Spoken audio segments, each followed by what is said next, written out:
Mari kita berdoa sebelum belajar firman Tuhan. Bapa di sorga, kami mengucap syukur dan terima kasih. Tidak terasa akhir Maret pun sudah mendekat ketika kami siap-siap merayakan Palm Sunday, merayakan Jumat Agung, merayakan Paskah. Semua adalah kasih karunia-Mu Tuhan. Kami berdoa untuk semua persiapan khususnya panitia kami yang bekerja keras mempersiapkan semua ini Tuhan. Engkau memberkati dengan kesehatan, kekuatan jasmani, rohani. Dan juga kami semua diberi semangat baru untuk merayakan Palm Sunday, menyambut Jumat Agung dan Paskah Tuhan dengan penuh sukacita dan kemenangan dan sebuah tekad boleh membawa jiwa-jiwa baru datang kepada Tuhan yang sudah mengalahkan maut. Kami doakan jiwa-jiwa baru ya Tuhan yang akan hadir dan menerima berkat yang istimewa dari Tuhan sendiri.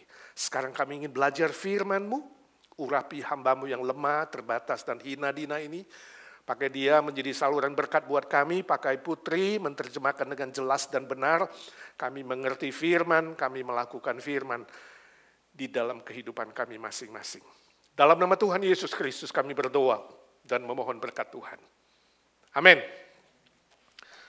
Puji Tuhan. Tema kita hari ini adalah Raja segala Raja. Kita akan membaca firman Tuhan dari Injil Lukas 19 ayat 28 sampai 40. Lukas 19, 28 sampai 40. Kita membaca bersama-sama, saudara bisa lihat di handphone saudara atau melihat di layar. Demikian firman Tuhan. Dan setelah mengatakan semuanya itu, Yesus mendahului mereka dan meneruskan perjalanannya ke Yerusalem. Ketika ia dekat Betfage dan Betania yang terletak di gunung yang bernama Bukit Zaitun, Yesus menyuruh 2 orang muridnya dengan pesan, "Pergilah ke kampung yang di depanmu itu. Pada waktu kamu masuk, di situ kamu akan mendapati seekor keledai muda tertambat yang belum pernah ditunggangi orang. Lepaskanlah keledai itu dan bawalah kemari. Dan jika ada orang bertanya kepadamu, mengapa kamu melepaskannya? Jawablah begini, Tuhan memerlukannya." Lalu pergilah mereka yang disuruh itu, dan mereka mendapati segala sesuatu seperti yang telah dikatakan Yesus. Ketika mereka melepaskan keledai itu, berkatalah orang yang punya keledai itu, "Mengapa kamu melepaskan keledai itu?" Kata mereka, "Tuhan memerlukannya." Mereka membawa keledai itu kepada Yesus, lalu mengalasinya dengan pakaian mereka, dan menolong Yesus naik ke atasnya. Dan sementara Yesus mengendarai keledai itu, mereka menghamparkan pakaiannya di jalan. Ketika ia dekat Yerusalem di tempat jalan menurun dari Bukit Zaitun, mulailah semua murid yang mengiringi dia bergembira dan memuji Allah dengan suara nyaring, oleh karena segala mujizat yang telah mereka lihat. Kata mereka, "Diberkatilah dia yang datang sebagai Raja dalam nama Tuhan. Damai sejahtera di sorga dan kemuliaan di tempat yang maha tinggi." Beberapa orang Farisi yang turut dengan orang banyak itu berkata kepada Yesus, "Guru, tegurlah murid-muridmu itu." Jawabnya, "Aku berkata kepadamu, jika mereka ini diam, maka batu ini akan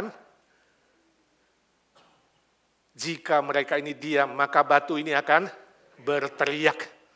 Puji nama Tuhan. Saya membaca sebuah cerita, suatu kali ada 3 orang insinyur yang bekerja di sebuah perusahaan yang sama. Satu dari Amerika, satu dari Jepang, dan satu dari Indonesia. Nah, suatu hari ketiga insinyur ini sama-sama buang air kecil di toilet. Kemudian insinyur Amerika itu setelah buang kecil, dia cuci tangan dan dia membersihkan tangannya. Memakai tisu banyak sekali. 1 bersih, 2, 3, sampai teliti bersih sekali. Temannya menoleh, lalu dia berkata, "Kami di Amerika sudah terlatih bahwa harus teliti dan cermat." Lalu yang kedua, insinyur Jepang habis kencing, dia juga cuci tangan, dia hanya ambil selembar tisu. Dan dia bersihkan tangannya sampai bersih. Lalu temannya melihat dia katakan, "Kami insinyur di Jepang dilatih bukan hanya harus teliti dan cermat, tapi juga harus hemat. 1 sudah cukup." Saudara di agensi pakai berapa tisu ya? Lalu Yang ketiga, insinyur Indonesia. Habis kencing, dia tidak cuci tangan. Teman-temannya kaget. Dia katakan, kami di Indonesia dilatih untuk lebih cermat dan teliti dari insinyur Amerika. Ya, lebih cermat dan lebih hemat dari insinyur Jepang, sebab kami kencing, tidak pernah kena tangan. Jadi tidak perlu cuci tangan. Jadi siapa lebih hebat? Siapa lebih hebat? Indonesia. Pak Amri, kira-kira toilet pria perlu tisu lagi gak? Saudara, ilustrasi ini mengajar kita bahwa manusia cenderung menyombongkan dirinya. Entahkah menyombongkan negaranya, menyombongkan pendidikannya, menyombongkan kekayaannya, menyombongkan kehebatannya, menyombongkan sukunya, dan hal-hal lain kehebatan di dunia ini. Selalu ingin melebihi orang lain. Tapi berbeda dengan Tuhan Yesus. Bacaan kita hari ini mengajar kepada kita bahwa dia adalah raja segala raja, dia pencipta segala sesuatu, dia penguasa alam semesta, tapi Kristus rela turun inkarnasi menjadi manusia sempurna. Bahkan dalam hidupnya di dunia ini, dia menampilkan dirinya sebagai seorang yang sederhana, yang rendah hati, yang lemah lembut, tidak pongah, tidak congkak, tidak arogan. Setelah Yesus mengumumkan penderitaan dan kematiannya sebanyak 3 kali. Setelah itu, Yesus kemudian menuju ke Yerusalem. Sebab dia tahu jelas bahwa waktunya sudah sangat dekat untuk mati di atas kayu salib. Dia tahu jelas bahwa kehendak Bapa bagi dia harus naik ke atas kayu salib. Kemuliaan, kerajaan, kuasa, pujian, penyembahan, dan semua yang akan diterimanya nanti harus melalui jalan salib. Gak ada pilihan lain. Dia mengerti itu. Sebab itu dia pesan murid-muridnya. Ya, mempersiapkan perjalanannya. Ya, memasuki kota Yerusalem. Nah, dari bacaan kita hari ini kita mau belajar minimal ada beberapa 3 pelajaran yang sangat penting ya tentang Yesus Kristus sebagai raja segala raja. Yang pertama, Kristus adalah raja yang lemah lembut dan rendah hati. Itu bisa kita lihat dari ayat 33 sampai 36. Jelas Yesus Kristus berbeda dengan raja dunia yang materialistik, yang cenderung menyombongkan dirinya, yang cenderung itu mengandalkan kegagahan, kehebatan, kekuatan, kuasa, tangan besi, diktator bahkan. Ya, secara tradisi, raja dunia itu menunggang kuda yang paling gagah dan paling kuat. Melambangkan kehebatannya dan kekuatannya. Tapi Yesus Kristus memilih mengendarai seekor keledai muda yang belum pernah ditunggangi oleh siapapun. Pilihan yang sangat kontras. Ketika dunia mengandalkan kekuatan secara materi, Yesus menampilkan dirinya sebagai seorang yang lemah lembut, walaupun raja segala raja. Seorang yang rendah hati. Itulah simbol dari keledai muda.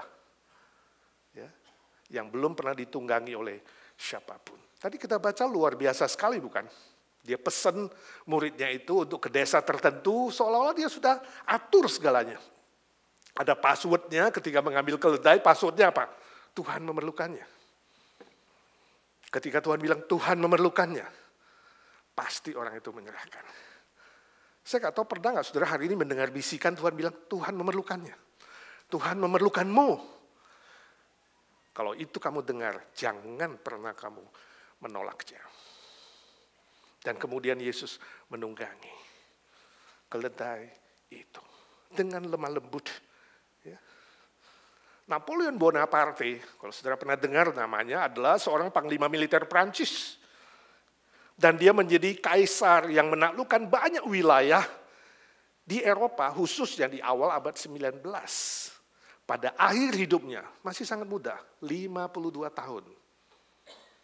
Di ranjang kematiannya, dia melihat foto atau gambar dari Tuhan Yesus yang disalibkan. Dan kemudian dia berkata, Aku telah gagal menaklukkan dunia dengan kuasa, dengan militer, dengan senjata, dengan kehebatanku, dengan apapun yang aku punya. Aku telah gagal. Tetapi orang itu, dia menunjuk kepada Kristus. Dia telah berhasil menaklukkan seluruh dunia dengan cinta kasih dan kelemah lembutan. Itulah raja segala raja yang berbeda dengan raja dunia. Permisi tanya kawanku, hari ini apa yang kau andalkan dalam hidup ini? Atau siapa yang kau andalkan dalam hidup ini? Terus terang ketika maut datang menjemput, siapa atau apa yang kau andalkan? Seluruh manusia di muka bumi ini ketika maut datang menjemput, pasti tidak berdaya. Hanya Yesus Kristus, Raja segala raja, dia mampu, dia sanggup, dan dia sudah mengalahkan maut atau kematian. Itu sebabnya dalam Matius 11:28 Yesus mengundang semua manusia berkata, mari datang kepadaku yang letih, lesu dan berbeban berat. Aku akan memberikan kelegaan bagimu, kedamaian bagimu, ketenangan bagimu. Menghadapi apapun, termasuk menghadapi maut. Apa beban hidupmu yang paling berat hari ini? Saya tidak tahu. Mungkin financial, mungkin pekerjaan, mungkin keluarga, mungkin relasi, atau apa saja saya tidak tahu. Yang pasti, jangan memikulnya sendiri. Terima undangan Tuhan Yesus. Terima undangan itu, serahkan bebanmu kepadanya. Jangan mengandalkan tokoh manapun kecuali Yesus Kristus. Sebab ketika saudara mengandalkan manusia atau materi, pasti saudara akan gagal, kecewa, dan hancur pada akhirnya. Tapi andalkan Kristus sebab dia raja segala raja. Saya baca kesaksian seorang ibu yang bernama Donna. Ya, dia kerja berat sekali. Dia saksikan suatu hari dia pulang kerja, dia sudah tidak tahan. Dia lelah, dia capek. Dia kemudian masuk ke kamarnya, dia membantingkan dirinya di ranjang dan dia katakan, Tuhan, aku sudah tidak sanggup. Biarkan aku tidur, biarkan aku istirahat, biarkan aku bisa tidak bangun lagi karena aku sudah tidak sanggup. Dia tidak sadar ketika dia mengeluh kepada Tuhan. Dia tertidur dan waktu tertidur itulah dia bermimpi. Tuhan berkata, hai Donna, waktumu belum tiba, kenapa kamu minta cepat-cepat pulang? Aku punya waktu tertentu bagimu. Tuhan, kau tahu, aku sudah tidak tahan, Tuhan. Tuhan mengatakan, bukankah sudah kukatakan, datang kepadaku dan serahkan seluruh beban hidupmu. Saya tahu Tuhan pasti akan bicara itu, Matius 11:28 kan. Saya tahu Tuhan akan bilang itu, tapi Tuhan aku sudah tidak tahan. Itu sebabnya Tuhan aku tidak kuat lagi. Lalu suara itu berkata, hai anakku. Dia melihat sebuah cahaya muncul di kamarnya. Dan dari cahaya itu berkata, mungkin kau merasa dirimu beban berat, aku ingin beritahu kepadamu, ada orang lain yang bebannya lebih berat daripadamu. Kamu mau melihat beban orang lain kah? Dan mau coba memikulnya kah? Saya tunjukkan kepadamu beberapa. Julie. Dia tampak kaya raya, punya 3 orang anak manis-manis, pakaiannya bagus-bagus, dia setir mobil yang mewah, tapi kalau kamu lihat ke dalam hidupnya, dia ada seorang mertua yang sangat galak, yang tiap hari menganiaya dia, menghina dia, dan sadis. Mau lihat yang lain? Ada Dewi, dia cantik, dia selalu girang, gembira, tapi faktanya dia sakit diabetes, dan suaminya abusive. You mau lihat Intan? Dia kaya, bisnis yang lancar, dan dia selalu tersenyum, tapi dia kecanduan narkoba dan alkohol. Kamu mau lihat yang lain? Semuanya punya beban yang berat. Flora misalnya, beban berat juga. Dia pelihara 3 orang anak tanpa suami, sendirian. Citra, dia menikah karena paksaan, dan sering ditinggal, dan dia kesepian. Kartini, oh dia artritis, lanjut usia, dan suaminya ada di panti jompo. Oh Tuhan, kata si Donna, beban mereka semua sangat berat. Ya Tuhan, kembalikan saja bebanku. Aku rela memikul bebanku. Tuhan bilang, Anakku, jika engkau percayakan kepadaku bebanmu, akan menjadi lebih ringan. Aku akan menolongmu memikulnya. Dan Donna berkata, saat itu terasa bebannya ringan sedikit. Tapi Tuhan mengatakan, serahkan semuanya. Serahkan semuanya. Sebab semua tadi nama-nama temanmu, ya, Julie, Dewi, Intan, Flora, Citra, Kartini, dan lain-lain, mereka semua menyerahkan bebannya kepadaku di sini. Dan mereka bisa menanggungnya dan menjalaninya. Kau pun bisa. Serahkan semuanya. Donna berkata, saat itulah aku menanggalkan semua bebanku di kaki Tuhan Yesus. Dan cahaya itu menghilang. Dan saat itulah aku terbangun dan aku rasakan kekuatan baru. Dan sejak saat itu, aku tahu Tuhan tidak pernah meninggalkan aku.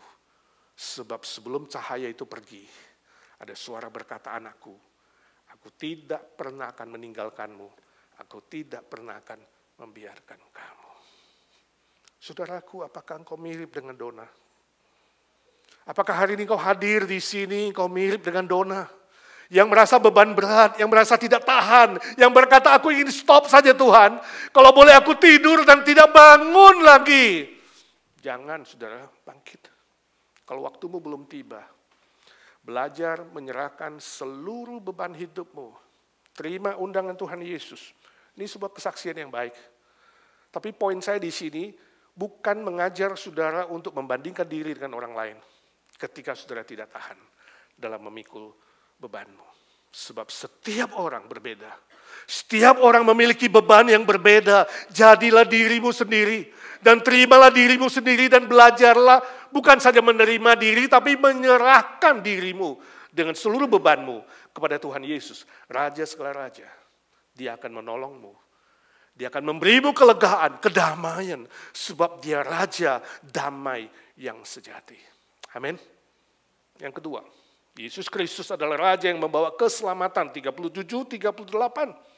Tuhan Yesus dielu-elukan sebagai Raja. Disambut oleh orang banyak dengan sorak-sorai yang luar biasa. Ayat 38 mengatakan, diberkatilah dia yang datang dalam nama Tuhan, Raja segala raja. Kalau kita bandingkan dengan Matius 21 ayat 9, itu teriakannya dimulai dari Hosana. Hosana, Hosana. Diberkatilah dia yang datang dalam nama Tuhan, Raja segala raja. Kemudian ada kutipan persis seperti Lukas 2:14. Malaikat pertama Gabriel mengumumkan kehadiran Kristus di malam Natal pertama. Kemuliaan bagi Allah di tempat yang maha tinggi. Dan damai sejahtera di bumi bagi manusia yang berkenan kepadanya. Berita pertama kehadiran Kristus diumumkan kembali ketika dia masuk Yerusalem sebagai Raja damai, Raja segala raja. Ini menunjuk apa? Ini menunjukkan penggenapan mesianik. Kristus datang sebagai Mesias yang asli. Dia datang bukan sebagai juru selamat atau raja dunia yang menyelamatkan Israel secara politik dan militer. Tidak. Dia datang untuk menyelamatkan semua manusia, semua suku bangsa, tanpa kecuali bukan hanya Israel. Dia menyelamatkan manusia dari hukuman dosa. Itu Mesias yang sejati, juru selamat yang sejati. Yang membuat kita boleh berdamai dengan Allah Bapa yang maha adil. Yang harus menghukum dosa, mau atau tidak mau. Tapi dia menghukum anaknya sendiri. Luar biasa. Ini yang tidak dimengerti oleh 97% orang Israel. Saya mencoba mengencourage teman-teman yang ikut study tour, baik dari sini, dari Indonesia. Saya bawa traktat, ayo bagi traktat minimal ceritakan Yesus sebagai Mesias. Semua tour guide kami bukan orang Kristen, ya, Arab yang Muslim, dan yang di Israel adalah Yahudi asli. Saya coba menginjili dia, ceritakan Mesias, tapi dia percaya Mesias akan datang sebagai Raja Israel. Mesias yang politis, ya, saudara melihat, kalau saudara melihat Dome of the Rock yang kubah emas itu, saudara. Itu adalah wilayah yang menjadi konflik terbesar hari ini antara Arab dan Israel. Sebab keduanya percaya itu adalah tempat yang maha kudus, Gunung Moria, di mana Abraham mempersembahkan anaknya. Yang satu percaya mempersembahkan Ishak, dan yang satu percaya mempersembahkan Ismail. Konflik itu tidak pernah akan selesai sampai Yesus datang. Sebab itu kata firman Tuhan, gara-gara Bapak Abraham. Sekarang dikuasai oleh otorita Palestina, walaupun di wilayah Israel. Orang Yahudi cuma boleh sampai tangga yang paling bawah, berdoa menangis di situ, supaya suatu hari kelak bisa dikembalikan kepada Israel, bisa dibangun bait Allah yang baru. Mereka menantikan lembu berwarna pink untuk dipersembahkan sebagai korban. Penebus salah, korban keselamatan bagi Tuhan. Saya mengatakan tidak pernah akan terjadi. Sebab Kristus datang sebagai korban yang sempurna. Kita tidak butuh korban binatang. Yesus sudah datang sebagai Mesias. Itu yang menjadi konflik. Yang satu klaim milik mereka, yang satu klaim milik mereka. Dan kalau benar-benar Israel mengambil wilayah itu, saya yakin perang dunia ketiga akan terjadi. Sebelum berpisah dengan tour guide Israel, saya katakan, please kamu baca lagi Perjanjian Baru. Please baca lagi surat Paulus. Dia juga orang Yahudi. Dia juga seorang yang belajar, dia murid Gamaliel. Kristus, Mesias sudah datang. Hanya 3% hari ini yang percaya Yesus Kristus datang sebagai Mesias. 97% masih perlu didoakan. Ketika mereka menantikan Mesias yang tidak tepat. Saya tidak tahu hari ini saudara punya juru selamat Mesias yang sejati tidak. Tapi Filipi pasal 2 ayat 9-11 mengatakan Yesus hadir sebagai Raja segala Raja. Dan membawa keselamatan dan damai sejahtera. Dan dia sudah menang. Dan suatu hari semua lutut akan bertelut. Dan semua lidah akan mengaku dia adalah Raja segala Raja. Saya bilang sama dia, kalau Mesias yang kamu tunggu belum kembali dan kamu harus mati, ingat, terima Yesus Kristus menjadi juru selamatmu. Itu jalan terakhir. Dia bangkit dari kematian. You mengantar kami melihat kuburan Yesus yang bangkit. You sendiri tidak percaya. Saya coba injil lagi 2 orang Yahudi, teman-teman beli diamond. Saya nginjili karyawan yang jual diamond. Lalu bosnya datang, mungkin terganggu, saya injili juga bosnya. Saya katakan, tunggu, Mesias yang kamu tunggu itu tidak tepat sebab Kristus sudah bangkit. Saya kasih dia traktat. Tapi mereka menghargai dari komunikasi yang dilakukan. Paling tidak hutang Injilku, aku coba sudah bayar kepada mereka. ABC News suatu hari, saudara, beberapa waktu yang lalu, di kota Huntersville, North Carolina, ada sebuah berita, seorang karyawan di rumah duka bernama Kenneth Brook, 48 tahun. Dia tertidur di sebuah ranjang, ya, di rumah duka, ya, bukan rumah duka, rumah kremasi. Dia kerja di situ, kecapean, kemudian dia tidur di ranjang usungan itu. Tertidur. Nah, temannya tidak tahu, dia kira itu mayat selanjutnya yang akan dimasukkan ke dalam oven. Lalu dia masukkanlah teman tidur itu ke oven, dinyalain saudara. Lalu terdengar suara hanya kurang dari 15 detik teriak, kemudian dimatikan. Sudah meninggal. Ini accident yang sangat menyedihkan. Setelah diperiksa ternyata karyawan yang memasukkan ke oven itu adalah karyawan baru. Dia tidak mengerti. Dia harus berurusan dengan kepolisian. Poin saya, saudara, you tidak tahu kapan maut itu datang. Hidup itu sangat singkat. Siapa yang pikir dia istirahat tidur, tahu-tahu sebentar kemudian game over? Gak ada yang tahu. You tidak tahu kalau kamu besok masih bernafas atau tidak, you tidak tahu. Maut begitu singkat. Permisi tanya, kalau malam ini adalah malam engkau yang terakhir, kamu punya juru selamat yang asli gak? Kamu punya Mesias yang asli atau tidak? Ini pertanyaan paling penting. Kamu sudah berdamai dengan Allah Bapa atau tidak ketika berdiri di hadapan Tuhan, hakim segala hakim, raja segala raja. Jika kamu tidak yakin, terima Kristus saat ini ketika masih bernafas.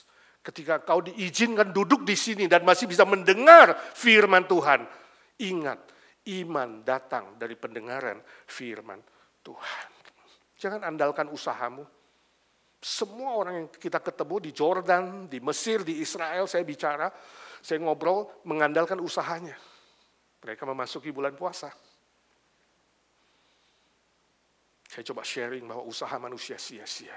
Kalau bisa dengan usahamu mendapatkan sorga, alangkah murahnya sorgamu. Sebab bisa kau beli dan dapatkan dengan usahamu yang tidak sempurna. Pasti sorgamu tidak sempurna. Logika.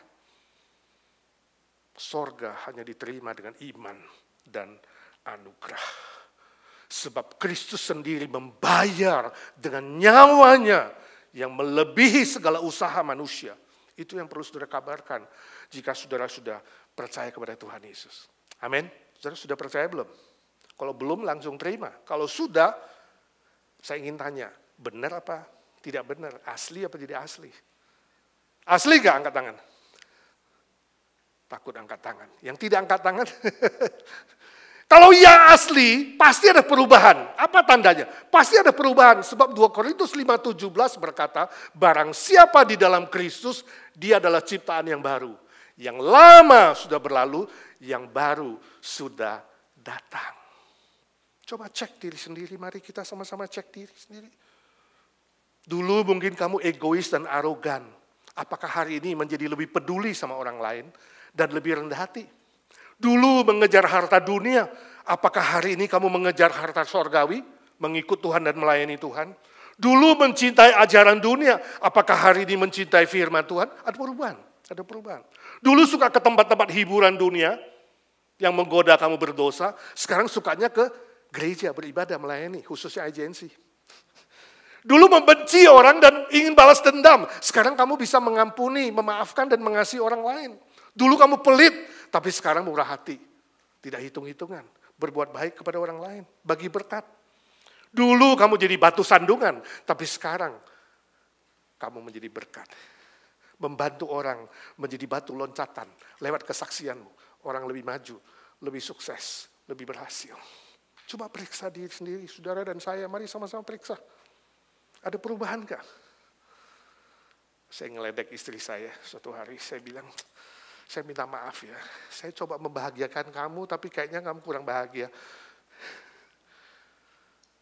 Saya ini memang dari dulu keras kepala, membandel, ya, kayaknya tidak ada perubahan. Masa sih, dia bilang. Dia nggak percaya, sebab dia lihat perubahan itu. Teman, saya belum cek listnya, berapa yang sudah berubah, dari apa menjadi apa. Sekarang saudara sama-sama, mari kita belajar memeriksa diri. Benarkah ada perubahan yang lebih baik, lebih benar di dalam Tuhan sesuai firman-Nya? Kita sama-sama bertumbuh, lebih memuliakan Tuhan. Sebab kelak akan tiba hari penghakiman. Sebelum tiba hari penghakiman, mungkin kamu pergi dulu. Dan kita harus mempertanggungjawabkan hidup kita masing-masing. Yang ketiga, Kristus adalah Raja yang berdaulat atas seluruh alam semesta. 39 sampai 40. Orang Farisi iri hati ketika Yesus dielu-elukan, dipuji, ya, disorak-sorai dengan penuh sukacita. Mereka iri hati dan marah. Kemudian mengatakan kepada Tuhan, Tuhan, Guru, tegur murid-muridmu itu. Yesus bilang, kalau mereka diam, batu akan berteriak. Artinya apa? Tuhan, Raja segala raja itu punya daulat yang luar biasa. Yang maha kuasa. Kalau dia mau pakai siapa saja bisa, termasuk batu pun bisa dipakai oleh dia. Untuk mengabarkan Injil, memenangkan jiwa dan memuliakan Bapa di sorga. Sebab dia Raja segala raja. Yang berkuasa dan berdaulat atas seluruh alam semesta tanpa kecuali. Jadi jangan coba-coba pikir, kalau gak ada saya. Ya. Pekerjaan Tuhan adalah kesempatan. Pelayanan Tuhan adalah kesempatan yang dia berikan. Jangan menjadi arogan dan berkata, harus bergantung saya. No. Itu sebabnya saya larang, jangan sebut ini gereja Pak Edi. Kemarin seorang berkata, saya ke dokter, ke tempat terapi, ditanya kemana IGNC, gak tahu. IGNC di mana? Ya, siapa pendetanya? Edi Vences, langsung tahu. Jadi lebih enak bilang gerejanya Pak Edi. Saya bilang, jangan, tetap IGNC. Gereja Tuhan, ya. Yang paling berjasa adalah Tuhan Yesus. Kalau Tuhan masih beri saudara kesempatan, hargai itu, terima itu, pakai itu. Sebab kamu tidak tahu kapan kesempatan ditutup. Jangan kira kalau gak ada saya maka ini pelayanan gak jalan. Siapa bilang? Pasti akan berjalan. Sebab batu pun Tuhan bisa pakai. Mari kita mengenal karunia kita masing-masing. Mari kita mempraktekkan karunia yang dititipkan oleh Tuhan. Maka bertemu dengan Tuhan dia akan berkata, mari hambaku yang baik dan setia. Masuklah ke dalam kebahagiaan Tuhanmu. Saya baca sebuah cerita, ada seorang gadis remaja, ya tiap pagi dia masak sarapan untuk bapaknya, dan setiap kali masak sarapan dia selalu bernyanyi. Lagunya sama terus, yaitu apa? Lagu melayani lebih sungguh. Dia nyanyi terus. Papanya setiap kali dia bikin sarapan selalu baca koran, gak pernah perhatikan dia nyanyi. Tapi suatu hari ketika koran yang dibaca bapaknya itu tidak ada yang menarik. Bapaknya taruh koran dan mulai mendengar anaknya nyanyi. Ulang-ulang. Wah, ternyata suara anakku merdu juga ya. Lalu dia panggil anaknya, Noni sini. Noni datang, ada apa ya? Ternyata suaramu merdu juga. Kenapa kamu gak ikut vokal grup remaja? Atau ikut singers tuh. Ya, gereja kan butuh pelayanan singers. Aduh, Bapak ngaco. Loh, ngaco gimana? Papa sudah dengar suaramu merdu. Bukan gitu, Pak. Setiap kali saya bikin telur setengah mateng, saya harus nyanyi lagu itu 3 kali. Dan kalau pas 3 kali berhenti, itu setengah mateng. Nah, sekarang saya bingung nih. Saya balik ke dapur, itu telur setengah mateng, atau masih mentah, atau sudah kematangan. Jadi rupanya selama ini, motif dia bernyanyi adalah untuk apa? Timernya dia. Gak salah sih, saudara tetap boleh masak sambil nyanyi, puji Tuhan, it's okay. Tapi yang ingin saya tekankan di sini, bahwa kamu harus mengenal karuniamu dan kamu harus melayani dengan motif dan tujuan yang benar. Ini. Apa motivasinya you melayani Tuhan? Apa tujuannya kamu melayani Tuhan selama ini? Aku tidak tahu. Kalau saudara tidak punya motif dan tujuan yang benar, hidup dan aktivitas saudara akan seperti mesin, rutinitas. Ulang, lama-lama apa? Bosen, jenuh, ya, kecewa, cepat putus asa, dan cepat quit. Gak tahan, gak setia, gak suka cita. Sebab apa? Seperti mesin. Izinkan saya tanya, selama ini apa motifmu? Apa tujuanmu? Melayani? Cari teman? Menghabiskan waktu? Iseng-iseng? Mudah-mudahan ketemu jodoh bagi yang single. Apa motif dan tujuanmu? Punya kepentingan diri? Punya agenda pribadi? I don't know. Saya tidak tahu, saudara yang tahu. Tapi bila hari ini motivasimu dan tujuanmu menyimpang, cepat-cepat perbaiki. Sebab dia, Raja segala Raja Kristus, dia akan menghakimi dan mengenal dirimu sampai ke paling dalam hati nuranimu. Motivasi yang paling benar adalah mengasihi Tuhan. Motivasi, tujuan yang paling benar adalah memuliakan Bapa di sorga, menjadi berkat untuk orang lain. Sebelum berangkat ke Holy Land, dalam tour bersama saya sempat kunjungi Budi Sayogyo di rumah sakit waktu itu. Masuk rumah sakit, kemudian saya lihat dia. Saya lihat dia sudah lebih segar ya di rumah sakit. Sebelumnya dia ICU dan sempat kencing darah. Tapi waktu saya lihat dia sudah bisa makan, kita bisa ngobrol. Ya. Saya bilang saya akan ke Holy Land 2 minggu dan balik akan ketemu lagi. Saya confirm keselamatannya dan saya tantang dia. You punya karunia kan main gitar? Saya ingin kalau kamu sudah lebih sehat, mulai melayani Tuhan. Dia siap Pak. Ya, Jadi saya harap sebenarnya pulang dari sini dia bisa mulai sama-sama Pak Humphrey itu. Tapi Tuhan lain waktunya. Saya kaget mendengar dia pergi duluan. Ingat saudara, kesempatan datang dari Tuhan. Melayani itu adalah kesempatan.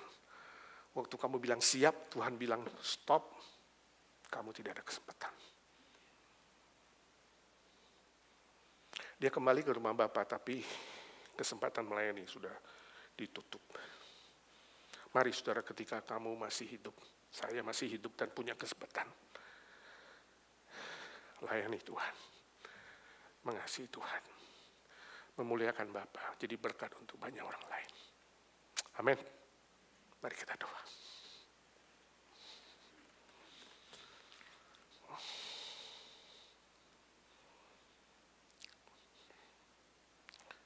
Ya Tuhan, ampunilah kami, kadangkala kami pikir hidup ini masih panjang. Kami tidak tahu hari besok. Beri kami kesadaran itu Tuhan, kesempatan yang Kau berikan begitu sempit.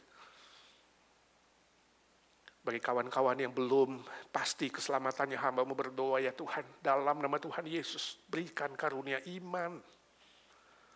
Berikan anugerah keselamatan itu Tuhan, supaya tidak mengandalkan diri, usaha atau apapun, tapi sungguh-sungguh rendah hati menerima undangan-Mu ya Tuhan. Jamah setiap hati, beri kepastian keselamatan. Tulis nama mereka dalam kitab kehidupan, sebab ketika Engkau datang kedua kali, sangkakala akan berbunyi. Kami semua akan bersorak-sorai disambut Tuhan kelak. Bagi teman-teman yang sudah melayani ya Tuhan, murnikan motivasi dan tujuan kami semua. Supaya kami makin melayani, makin mengasihi Tuhan, makin melayani, makin memuliakan Bapa. Dan menjadi berkat untuk orang lain. Yang belum melayani, yang masih berpangku tangan, yang tidak peduli atau yang ragu atau takut atau khawatir. Hamba-Mu berdoa dalam nama Tuhan Yesus. Biar mereka menyerahkan seluruh kekhawatiran, beban hidup di bawah kaki-Mu Tuhan. Perbaharui dengan iman yang baru, tekad yang baru. Supaya bisa melayani pekerjaan Tuhan, mengikut Tuhan dengan setia. Memakai kesempatan demi kesempatan yang Tuhan beri, yang kami sendiri tidak tahu kapan itu akan ditutup. Terima kasih Tuhan, terima kasih.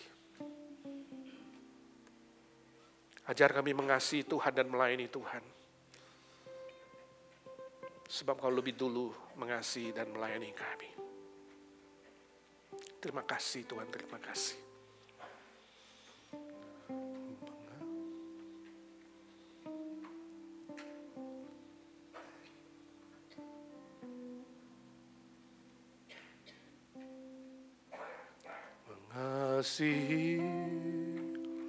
Mengasihi lebih sungguh. Ya Tuhan, tolong kami. Mengasihi lebih sungguh. Tuhan lebih dulu mengasihi padaku, mengasihi lebih sungguh, melayani lebih sungguh,